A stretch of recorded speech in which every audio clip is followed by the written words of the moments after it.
Hi, this is Scott Garibay, and today I want to talk about Dungeons & Dragons, and I want to talk about a lost opportunity for Dungeons & Dragons, and I want to talk about the OSR, and I want to talk about a major event of 2023. Yeah, I'm getting worse at telling you what the video's about at the beginning. Appreciate your patience, I'll get there. We're also going to talk about Kelsey, Dionne, and we're going to talk about Shadowdark, and that's the OSR part. All right, so let's get into this. So first of all, unbelievable year, truly. 1974, 2023, man. Like, Dungeons & Dragons is created, Dungeons & Dragons shatters into 1,000 pieces and coalesces as a hardened diamond that is worth more than anything on the planet. That's what happened in 2023. We started out with a year where we thought there were going to be problems for Dungeons & Dragons. There were no problems for Dungeons & Dragons at the macro level in 2023, and the reason why is what happened after the turbulence, right? There was major turbulence for Dungeons & Dragons, okay, in 2023. Unbelievable problems for Dungeons & Dragons in 2023, right? So let's talk about the problems. The OGL crisis, better termed as the Manic Panic. The repeat of the Satanic Panic happened in 1983.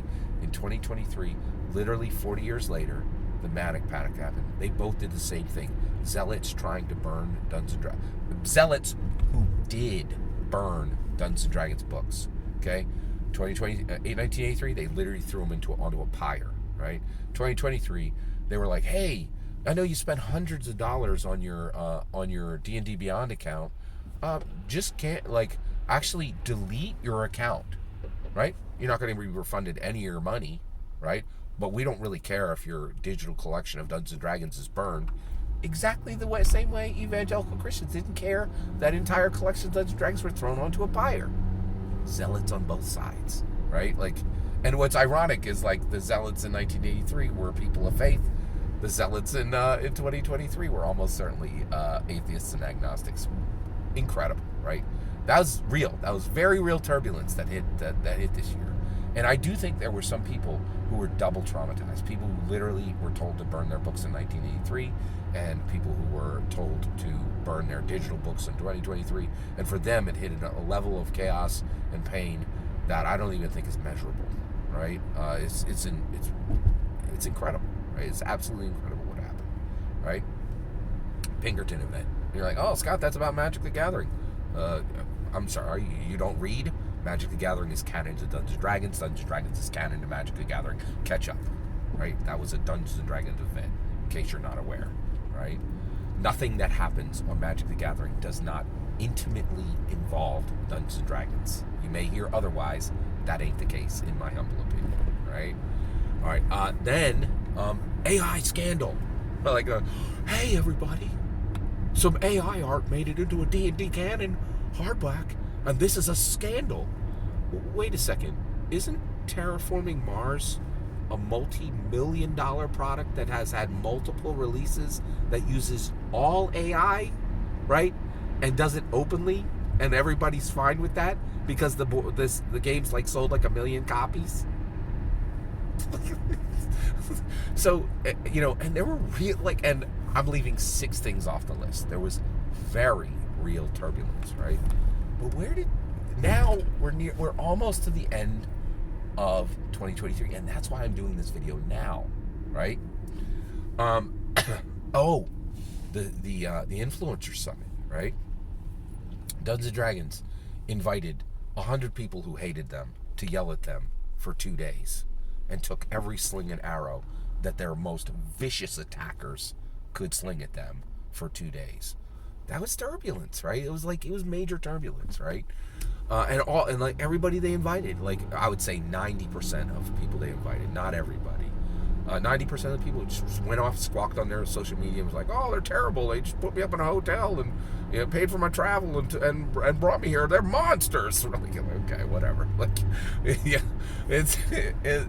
there was a lot of stress. There were a lot of events. Some of them were real, some of them weren't.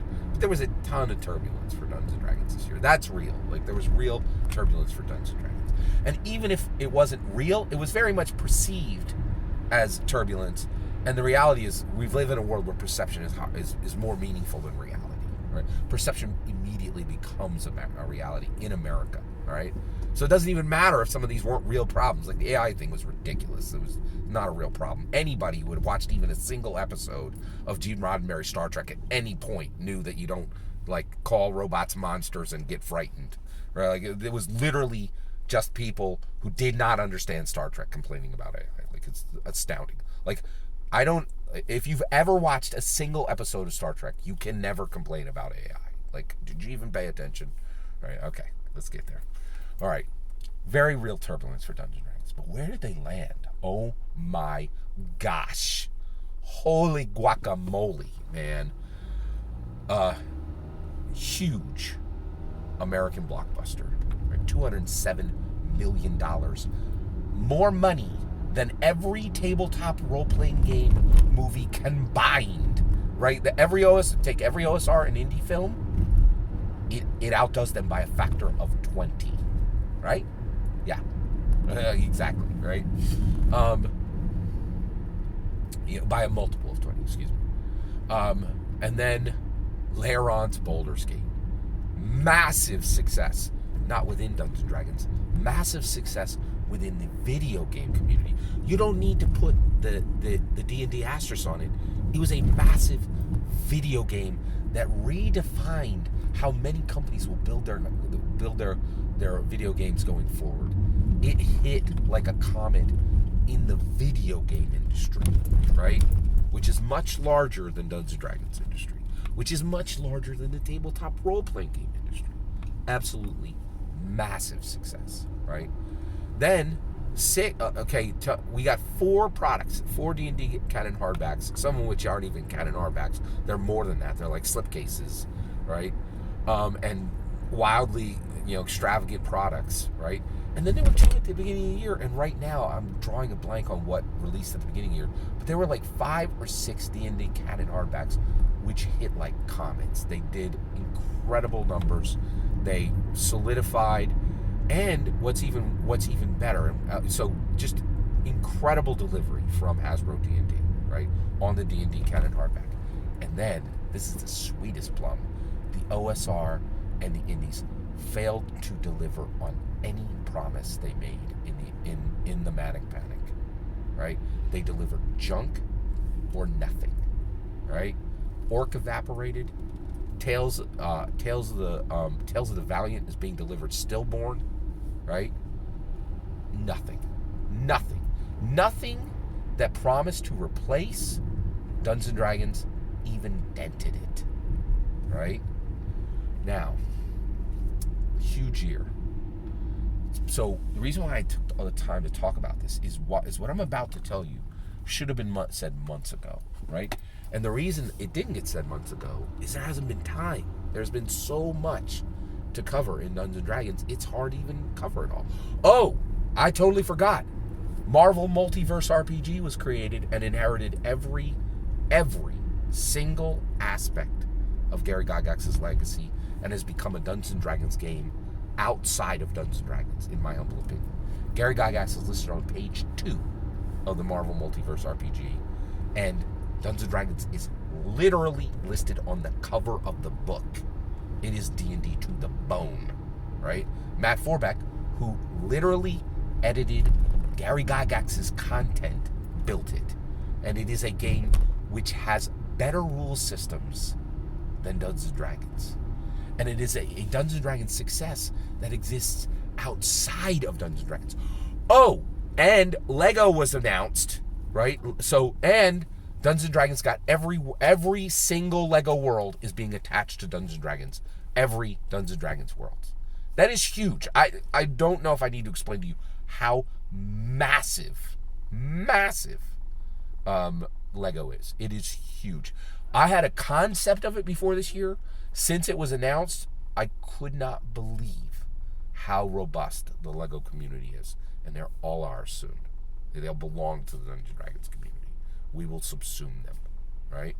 And all of their worlds will be ours, right? In my humble opinion. All right. So what do we really need to talk about? We need to talk about the greatest loss to Dungeons & Dragons that happened this year, and that is Kelsey Dionne. So Kelsey Dionne is incredible. She is so incredibly unique and special. And so Kelsey Dionne just walks out of the mists this year, and she's like, hey, all you OSR hacks, bow down, and dropped it like it was hot, right? She created Shadowdark. She embarrassed every single OSR publisher who ever published, right? And Shadowdark dropped with $1.3 million crowdfunding, $1.3 million Kickstarter, right? Shattered every record every single OSR publisher had ever attempted to do, right? It was the biggest OSR release in history, bar none, right? And that would be special on its own if she was a regular, highly prejudiced, ridiculous grognard, but she's not. She's a super progressive, right, female creator in the OSR space whose product is playable by anyone, by a person of color, by a person who cares about woke, by a person who doesn't have a stone heart, by a person who doesn't use, words your grandparents uses, right? It was astounding what she accomplished, right? The problem is she did nothing with it, right? She created a Shadowdark RPG. She was positioned to put on the crown king of the OSR. She was positioned. She could take it, right? She didn't do that. She stepped back and was like, oh, maybe we'll put out some extra books for Shadowdark. I'm like, okay. I'm not like, okay. I'm like, wait, that's all you're going to do? Right? Like, and then what's even wilder, right, is she could have, in my opinion, just picked up the phone and said, I just knocked it down, man. That's a $1.3 million, the greatest OSR hit ever. I want a position on the D&D design team. I think they would have taken her in immediately. Literally a phone call. She could have just been like, hey, called right into the main office and just said, hey, Jeremy Crawford, I want you to pull me in. And what would he have said? Oh, sorry, we're full up on female designers. They're not. They've literally, he is a white man sitting in the position that only white men have ever held. Right? Like, she could have literally called and said, I'd like you to actually prove that you care about diversity because your existence proves the opposite, right? You are filling a role that has literally never been filled by a female in Dungeons & Dragons history. And you're disguising it by not calling yourself a design lead. You have to call yourself a game architect because you know my history's right? She could have had that conversation, in my humble opinion. Right? Could have called out Jeremy Crawford right to his face and was like, I think your diversity is performative. Right? Like, and I think they are trying to make things real, but until there's a female design lead, you're going to keep hearing this, right? Like, you can't keep putting ward cleavers into a ward cleaver job and pretend that diversity is real. This is a real problem, and it really has to get solved, right? Until it does, people ain't gonna shut up about it, including me, right? Like, so she could have called, and she could have went right in and immediately went into competition with Amanda Heyman for the female design lead, which is coming. I cannot believe in this world they will have the gall to make the next design lead another ward cleaver. I cannot believe it, all right? So the reality is, this is what's happened. Okay, let me say it very clearly. Okay, Kelsey Dionne, by not declaring war on Dungeons and Dragons and saying I'm going to create a product that's going to defeat it, and then failing to do that or succeeding to do that, that was a huge loss. Okay, or going and saying, hey, I'm showing up. I know you can't make me design lead of Dungeons and Dragons immediately, but you certainly can hire me and put me in direct competition with Amanda Heyman, right? She could have made that call. She decided to do nothing of importance, which is make another useless Shadowdark source book. A splat. She's like, rather than changing the entire history of the tabletop role-playing game industry, let's make a splat book. So here's where we land. This is like if Elvis stayed in, I'm probably going to get this wrong, Graceland, right? I think Graceland is in Tennessee, right? Let's say it is. You guys can correct me below if it's wrong. Stayed in Tennessee after doing a big concert and said, you know what? I don't really need to go on the road. I could teach people how to play piano right here in Tennessee. This is like if Elvis never went on tour and became a piano teacher in Tennessee. Kelsey Dionne has massive talent. I wish she had massive courage. That's where we land.